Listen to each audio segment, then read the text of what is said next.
Hello guys and welcome back. Today I'll show you how to buy Ethereum on MetaMask Wallet. Firstly, go to your wallet homepage and locate the buy and sell button on the left of your wallet view. Click on it to open MetaMask portfolio. If you're a first-time user, you'll be prompted to select your region. Choose your country from the drop-down menu. For US users, select your state. If your region isn't supported, MetaMask will notify you and suggest other ways to purchase crypto.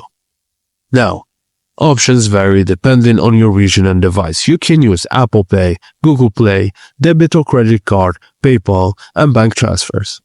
Choose the token you want to buy, in this case which is Ethereum, and then enter the amount of fiat currency.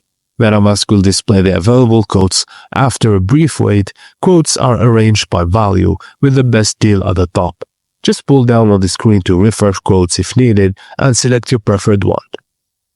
Once the transaction is complete, you'll see a confirmation screen and the crypto will appear in your wallet.